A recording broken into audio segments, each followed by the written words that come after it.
I want to ask you for a show of hands.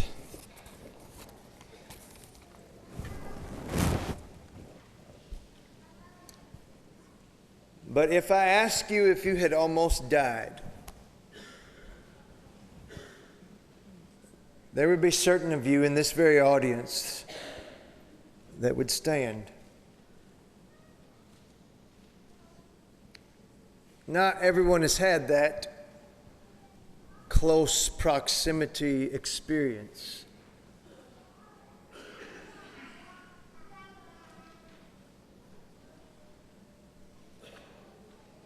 If I were to say, if you have had someone die in your immediate family, like your wife, your husband, your kids, more of you would stand.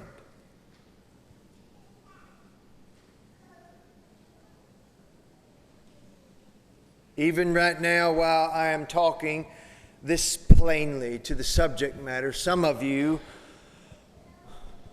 are on the verge of holding back the memories.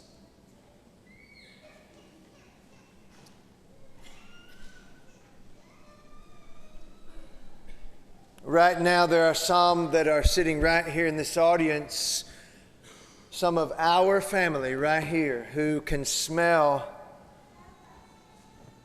death coming.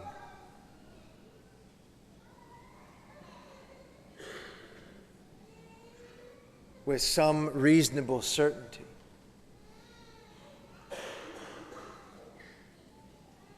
It is not with any degree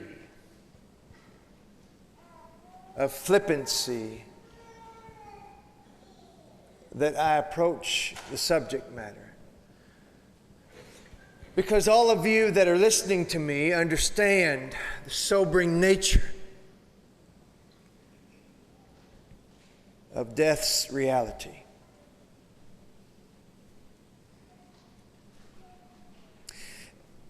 When you taste it,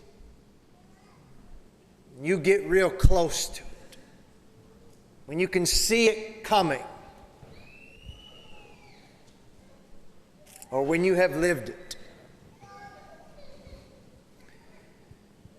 it brings into view all these scenarios throughout our world's history, where it was thought to be a good idea for a man or a woman to give up their life for something.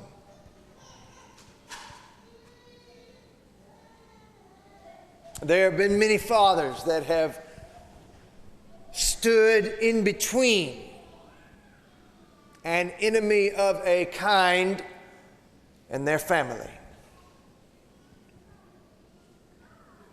willing to die.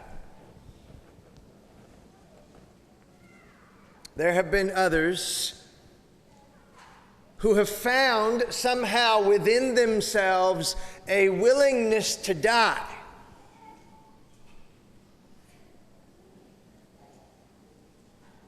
but for some of most unbelievable of reasons. Reasons that you and I would say would be absolutely unimaginable.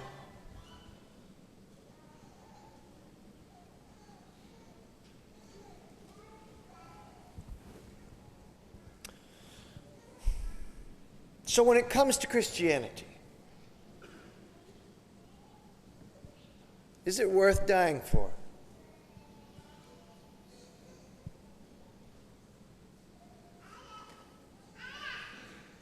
You see, you just can't throw that out there and just, hey, I'm ready to die for Jesus.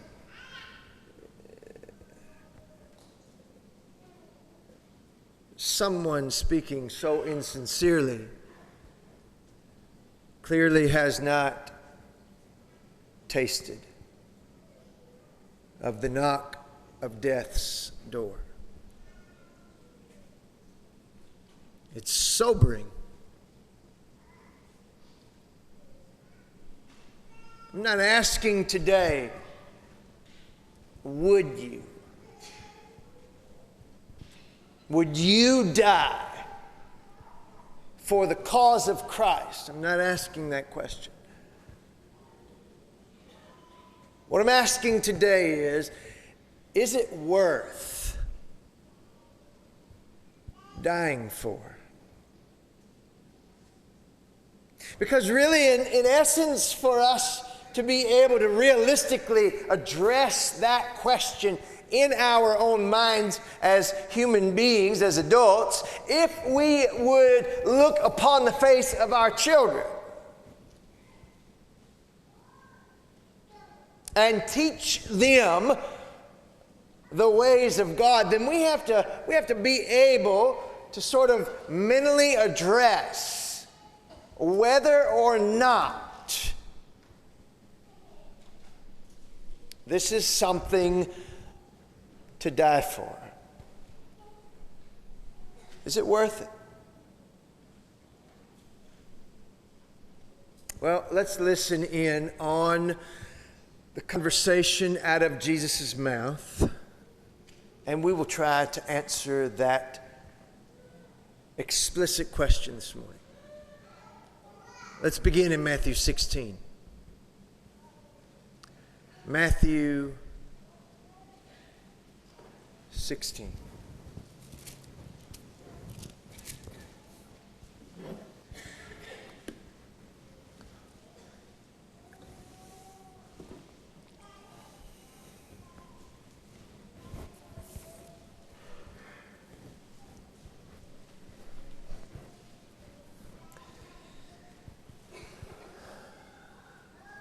So let's just examine, okay? Don't jump to the races and say, yes, I'm ready. Let's just figure out what Jesus says in answer to this question, because whatever his answer is to this question can confidently be our answer as well. He did not ever speak something that wasn't true.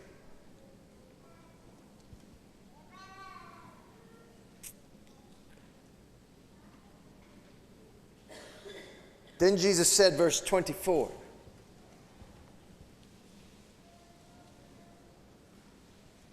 if anyone would come after me, he must deny himself, take up his cross, and follow me. For whoever wants to save his life will lose it, and whoever loses his life for my sake will find it. What good is it if a man gains the whole world yet forfeits his soul? Or what can a man give in exchange for his soul? Jesus identifies for us this reality. When someone, listen carefully, when someone initially comes to Christ, if anyone be a really solid, like Bible strengthened, sincere, super praying, extra strong Christian, all right, of that one, I will expect that he would be willing to do this thing ultimately for me, but no. If anyone come after me, if this is the choice that you are making, Jesus says this: it is worth dying for. That's powerful. This is not Play-Doh. Because you're looking your 7-year-old in the face, your child, your grandchild, And we have to be able to reasonably explain to our children that when you come on board with Jesus Christ, the love that you have for your Lord is to be at such a level that you would die for Him.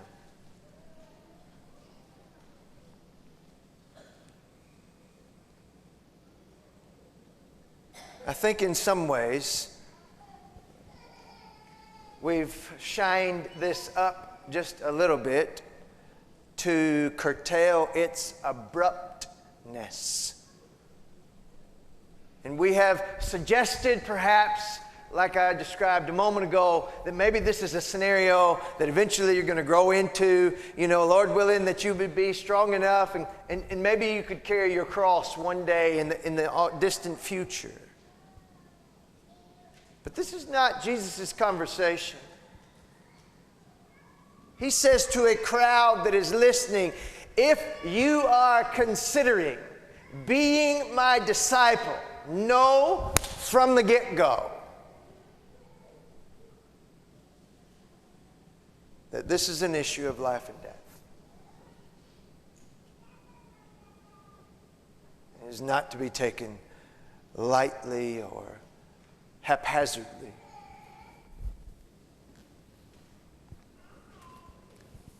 Turn over to Matthew chapter 6.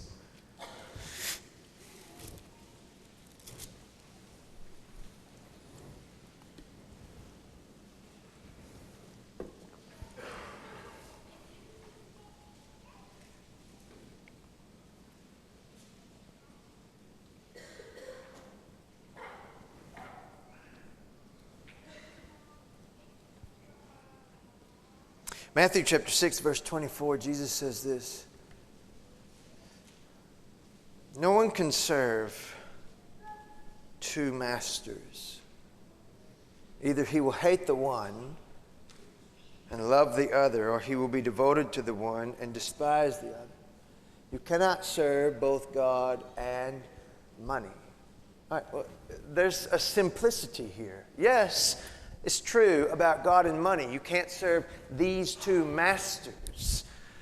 But neither can you serve life and death.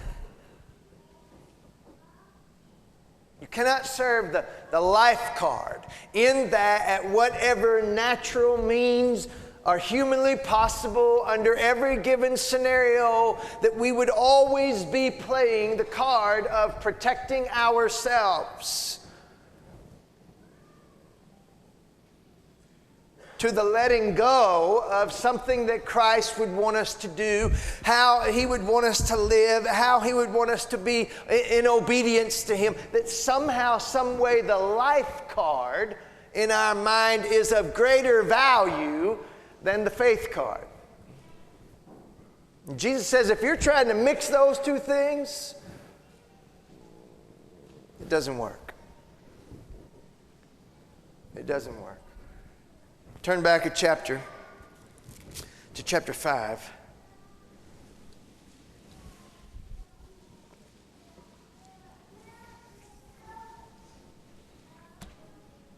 Blessed are you, verse 11, blessed are you when people insult you, persecute you, and falsely say all kinds of evil against you. Because of me, rejoice and be glad, because great is your reward in heaven. For in the same way they persecuted the prophets who were before you. Do you know what? Just take a little reminiscing down the path of the prophets. If you go back and read the path of the prophets, you won't find a group of people who were just verbally abused. You'll find people who were verbally abused and physically abused and put to death, run out of cities, stuck in giant cisterns, sawn in two. The path of the prophets is one of blood. Jesus said people will persecute you. And when your life hangs in the balance, rejoice. Why? Because at your initiation, you knew coming into this that this whole idea of serving me was an issue of life and death. You knew from the start. Jesus identifies, is it worth dying for? His answer is yes. That's what he says. Well, what about, okay, maybe he just means like of the spiritual, you know? Maybe he just means that I'm supposed to die to sin, die to my old ways. It doesn't have to be a physical thing.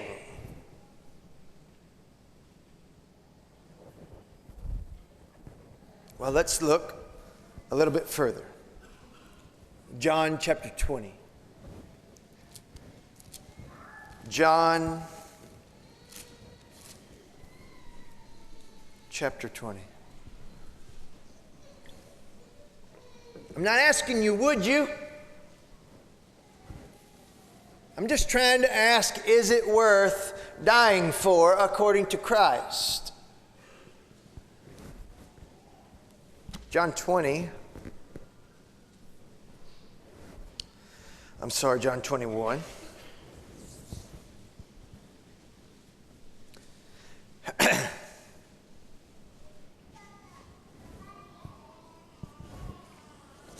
Beginning around verse 20 of 21. Jesus is having a discussion with Peter, and he's already told Peter, this is what I want you to do. I want you to feed my lambs. He's brought him back into fellowship. But Jesus said, follow me in verse 19. And I want you to look there that Jesus indicated that somebody would dress Peter and carry him off. And he told him this to warn him, to let him know the kind of death he would die in order to glorify God.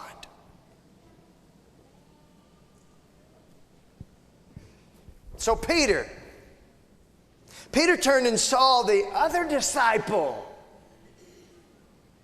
The other disciple, who we believe to be John. The other disciple that Jesus loved following them. This is the one that leaned back against Jesus at the supper and said, who is it that's going to betray you? When Peter saw him, he said, Lord, what about him? Is it fair that I should die? And he not.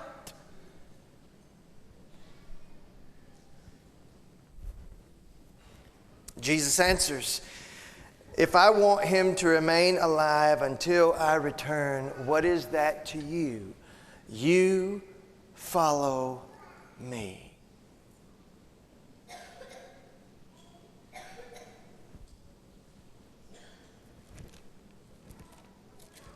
Turn back to Matthew 10 just for a moment.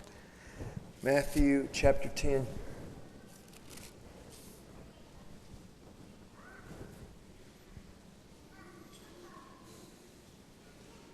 Remember these words of our Master. Is it just a spiritual sense that we're talking about? John chapter 20, Jesus' answer is no.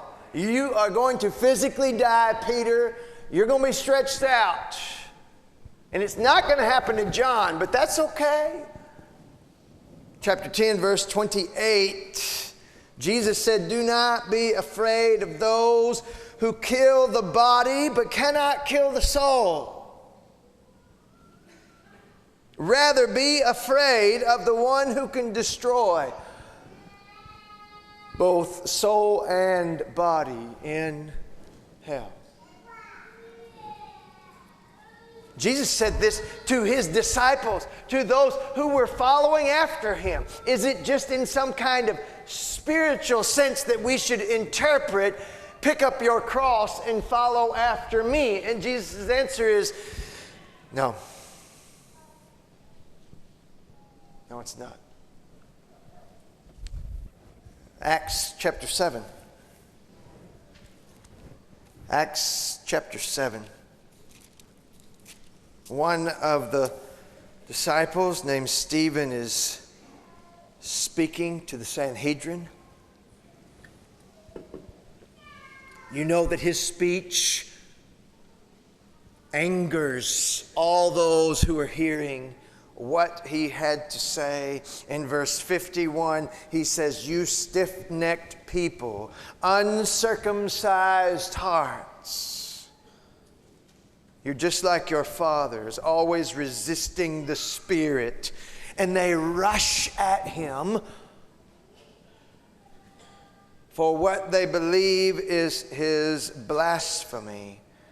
In verse 56, he looks up into heaven while he is testifying on behalf of Jesus Christ and says, "Look, I see heaven open and the Son of Man standing at the right hand of God."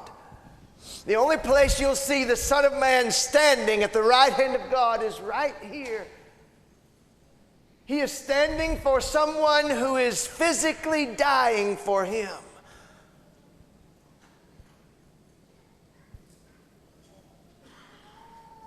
Someone who evaluated in his own life, okay, what is it really worth dying for?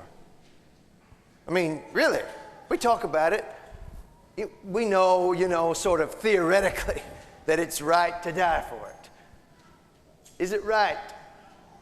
Is it right? Is it worth you? Not somebody, not Stephen. Is it worth you dying? Is it worth your son dying?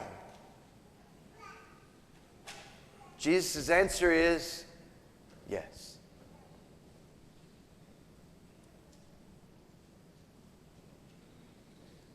Yes.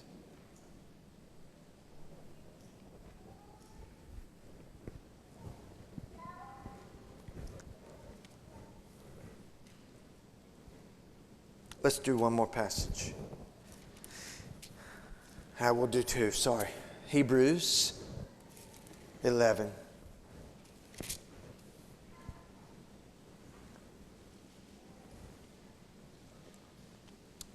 Hebrews 11.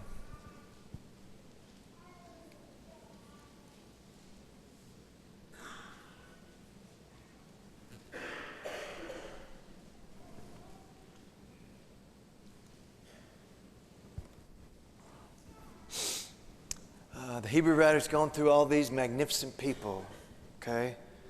Some of whom really endured incredible hardship. Their faith was really tested.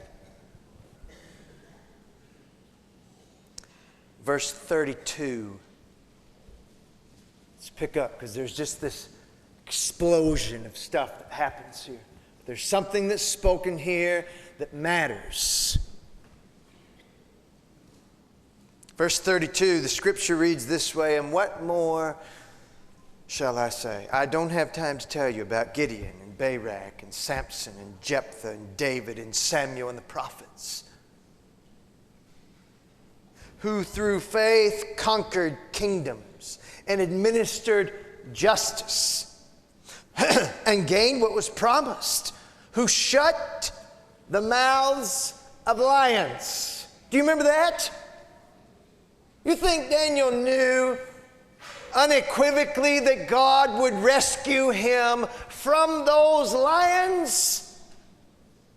He knew God was able. You remember the distinct wording of Shadrach and Meshach and Abednego when they were thrown into the fire? Our God can save us. You mark that down. He may not, but He can. And either way, we're not going to back up. We're not going to shrink. We're not going to cut loose of our faith.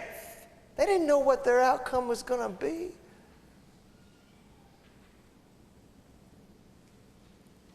who shut the mouths of lions, quenched the fury of the flames, and escaped the edge of the sword. Look there, Daniel was preserved.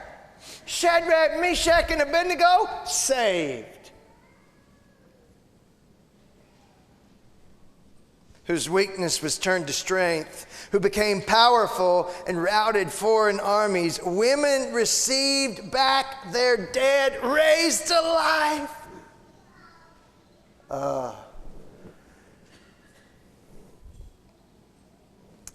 Others were tortured. Did you hear that? I mean, look at Shadrach, Meshach, and Abednego, man. They didn't even come out smelling like smoke. Others were tortured. Do you understand? Daniel thrown into a den full of hungry, obviously capable lions who all gently slept beside him. Others were tortured.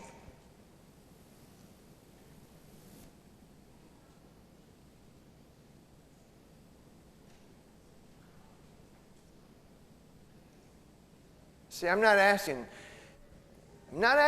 would you be willing to be someone who died? I'm just trying to get you to see.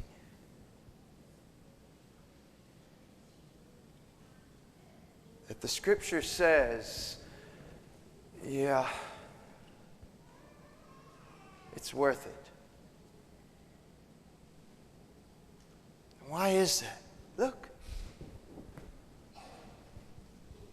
Others were tortured and refused to be released. Wait a minute. Let's evaluate that. Do you know what that means? They were offered the opportunity. They were offered the opportunity to be released and preserve their life. They refused. Look at what the scripture says. So that they might gain a better resurrection.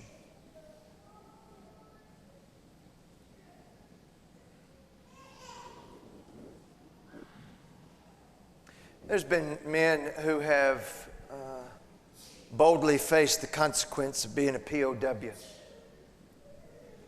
I remember back in the 80s, there was a guy that had been in prison for a long time.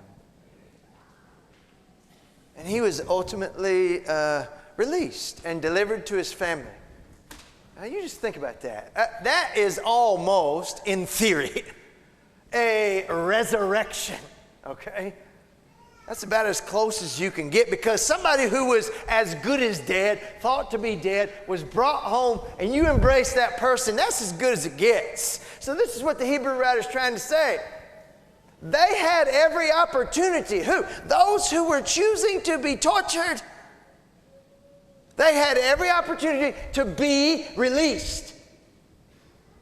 If they would just cut their ties with God, if they would just renounce and bend the knee to the idol, and they did not. They didn't.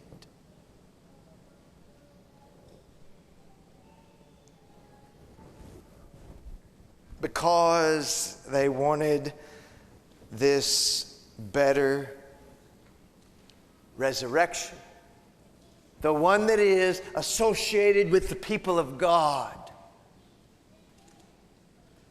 Some faced jeers and floggings, while still others were chained and put in prison. They were stoned and sawn in two. They were put to death by the sword. They went about in sheepskin and goatskin, destitute, persecuted, and mistreated.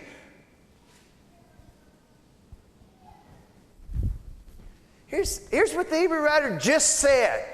Man, Shadrach, Meshach, and Abednego, God delivered them. They walked out, went home, hugged their daddy that day.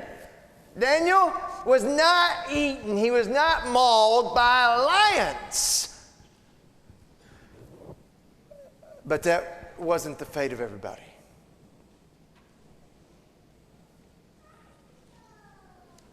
The fate of some was death. But the death they died was looking toward the better resurrection.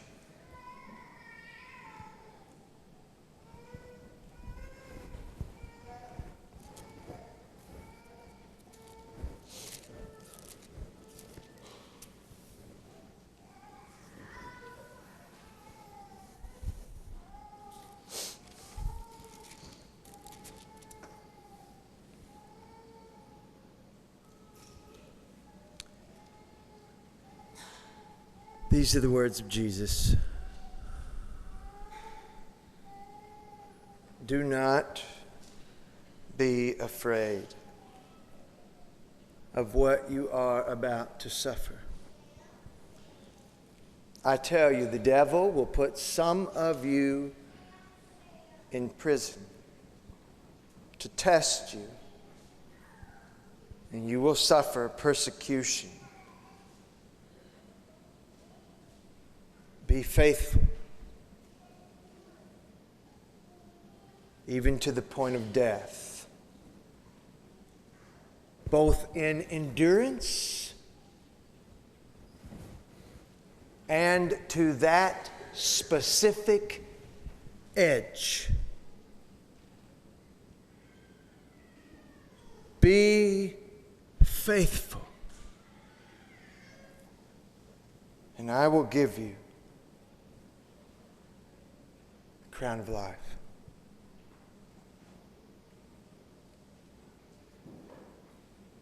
Over the next couple of weeks, I want to talk about the why this is. The resounding answer from Jesus for you today is this: is it worth dying for? Yes. It is totally not just worth dying for,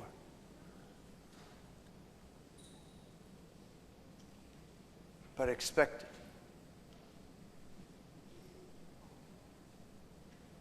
Not that you would run out and, here, put a gun to my head.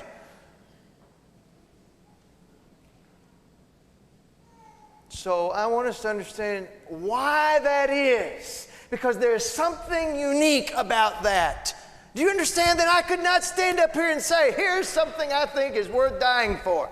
Now go do it. What could I come up with? What could I come up with? Well, your kids are worth dying for. Well, what if your son is a bum? Maybe it's not worth dying for. Why is this? Why is what Jesus said? Why is it worth dying for? That's what we're going to talk about for the next couple of weeks. So be praying about it. This morning, if you're here and you're not a child of God, you need to die to your own sins, your own life. Jesus died for you. And if that is your desire this morning, that you are ready to give your life to God and begin walking with Jesus Christ, ready to die for it, then we invite you. If this morning you're looking at your life and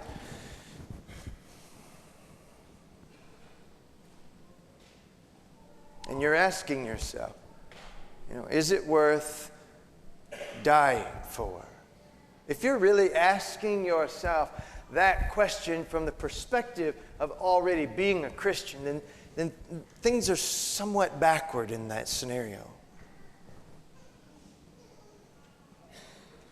Something needs to change.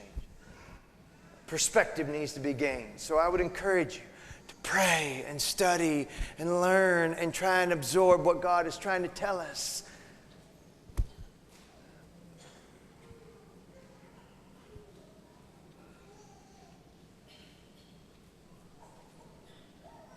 Jesus calls us to a very sobering reality. And that sobering reality is that we would be ready to die for Him. Man, let's put that in our heart. If that's 12 steps sincerely away from you, then be going after those steps.